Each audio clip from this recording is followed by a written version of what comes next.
3 उदाहरण से ये सीक्रेट वरदान को सिद्ध कर सकता हूं जी। आपको ध्यान होगा कि इन लोगों ने कहा था बैंकिंग सेक्टर के लिए, बैंकिंग सेक्टर डूब जाएगा, बैंकिंग सेक्टर तबाह हो जाएगा, देश खत्म हो जाएगा, देश बर्बाद हो जाएगा, न जाने क्या क्या कहा था। और बड़े बड़े विद्वानों को विदेशों से ले आते थे, उनसे कहलवाते थे ताकि उनकी बात कोई न माने तो शायद उनकी मान ले। हमारे बैंकों की सेहत को लेकर के भांति भांति की निराशा, अफवाह फैलाने का काम इन्होंने पुरजोश किया। और जब इन्होंने बुरा चाहा बैंकों का तो हुआ क्या?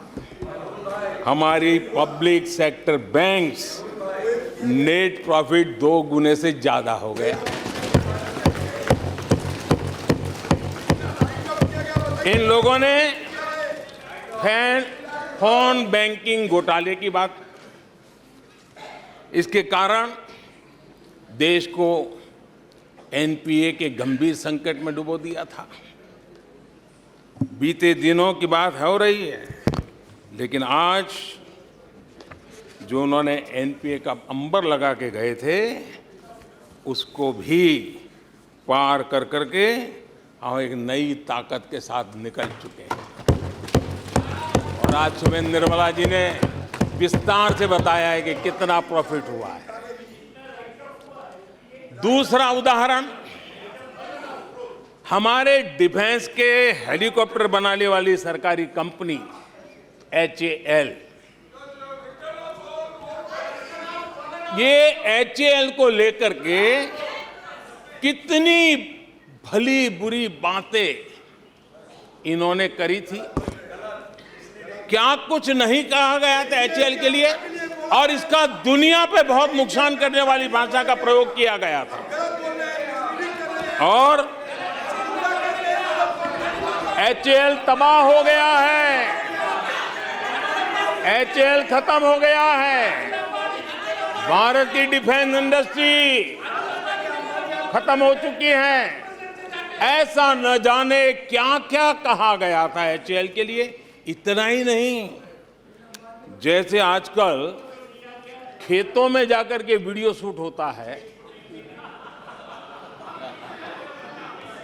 मालूम है ना? हाँ, खेतों में जाकर के वीडियो शूट होता है, हाँ। वैसा ही उस समय HAL फैक्ट्री के दरवाजे पर मजदूरों की सभा करके वीडियो शूट करवाया गया था और वहां के कामगारों को भड़काया गया था। अब तुम्हारा कोई भविष्य नहीं है, तुम्हारे बच्चे मरेंगे, भूखे मरेंगे, HAL डूब रहा है। देश की इतनी महत्वपूर्ण इंस्टीट्यूट को इतना बुरा चाहा, इतना बुरा चाहा, इतना बुरा कहा कि वो सीक्रेट आज HAL सफलता की नई बुलंदियों को छू रहा है। HAL ने अपना highest ever highest revenue register किया है। इनके जी भर करके गंभीर आरोप के बावजूद भी वहां के कामदारों को, वहां के कर्मचारियों को उकसाने की भरपूर कोशिश के बावजूद भी आज HAL देश की आन बान शान बन के उभरा हुआ। आदरणीय अध्यक्ष जी, जिसका बुरा चाहते हैं वो कैसे आगे बढ़ता है, मैं तीसरा उदाहरण देता हूं। आप जानते हैं LIC के लिए क्या क्या कहा गया था? LIC बर्बाद हो गई, गरीबों के पैसे डूब रहे हैं, गरीब कहां जाएगा, बेचारे ने बड़ी मेहनत से LIC में पैसा डाला है।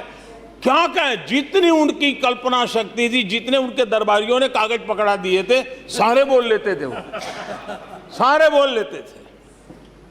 लेकिन आज LIC लगातार मजबूत हो रही है। शेयर मार्केट में रुचि रखने वाले को भी ये गुरु मंत्र है कि जो सरकारी कंपनियों को ये लोग गाली देना, आप उसमें दांव लगा दीजिए, साहब अच्छा ही होने वाला है।